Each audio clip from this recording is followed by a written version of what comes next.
Here we are with a fireside chat, I think with a couple of old GAD veterans, myself, Justin Simons, I'm from Hilbrook Partners, and Amit Rikhy, who's President and CEO of CCR USA. Hopefully you'll enjoy your time over here in sunny Lisbon.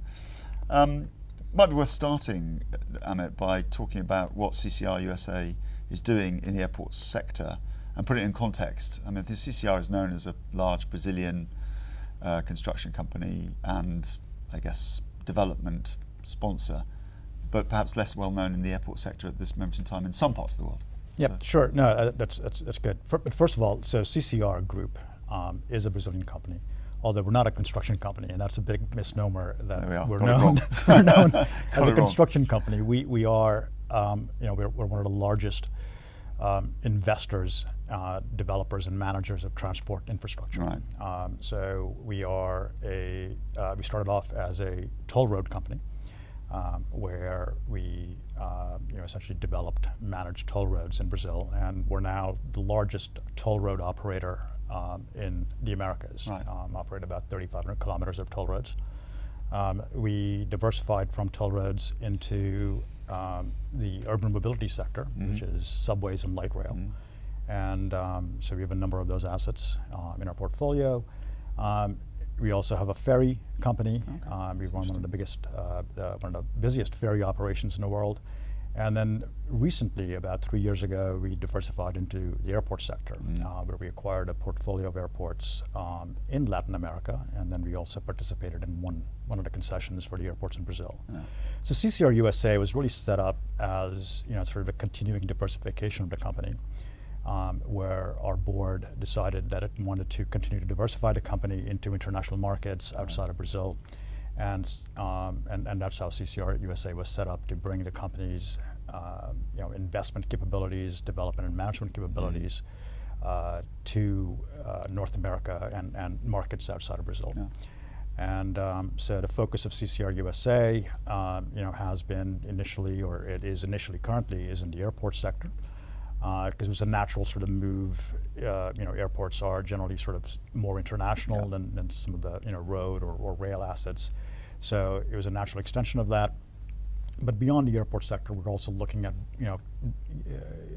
things that CCR has been a traditional investor in, and some of the other transport sectors as well.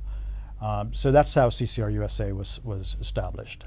So what we're doing really currently in the market is we're looking at the US B3 market, and from and especially from an aviation and airport perspective, looking to see how we participate in that market. And again, sort of given that we are a long-term investor, so we're a pure balance sheet investor. We're not an infra fund, so to speak. We're a strategic investor, and and to demonstrate our commitment to the market, one of the first things that we did when we established CCR USA was we acquired a aviation services business in the U.S.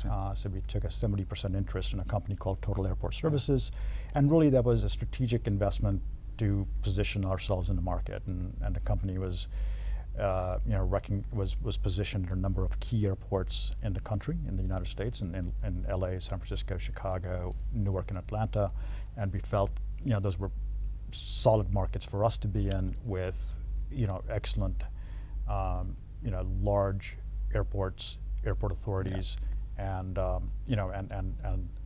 well diversified sort of airline client base. Right. So that was a bit of a strategic positioning move when we established CCR USA. Well, that's very interesting. And in terms of the USA airport privatization, has been something that I guess has been a perennial topic here at GAD.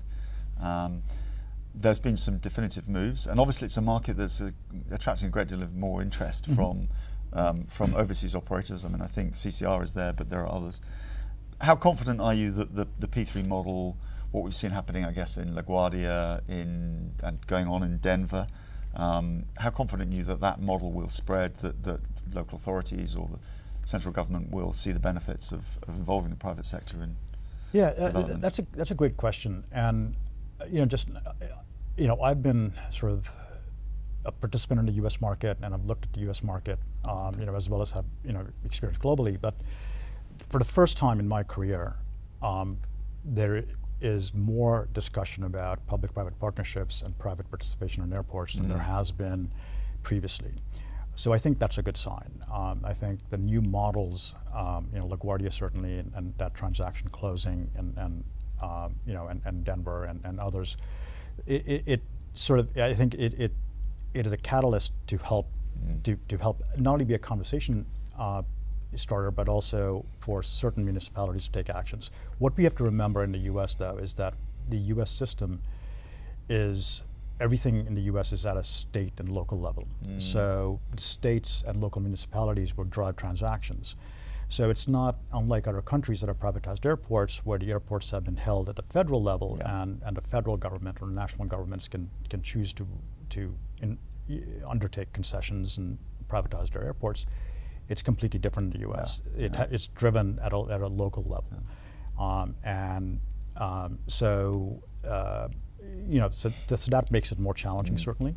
But since starting CCR USA, I've spent a lot of my time talking to public officials at all levels of government, federal, state, local, and there is genuine interest now in terms of how do we get the private sector involved, for a whole host of reasons.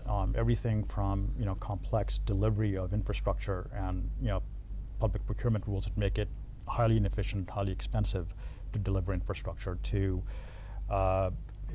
just fiscal concerns about where does the funding come from to pay for infrastructure. It really has not developed, in many cases, over a generation. Well, that sounds very encouraging and more positive than. And I think I can understand why that sentiment is something that you have, and I think there are others who obviously share that. Maybe one last topical question in relation to this, which is, does the political change that's happened, is in the process of happening, we're here in December, President-elect Donald Trump takes up the reins, I guess, in January.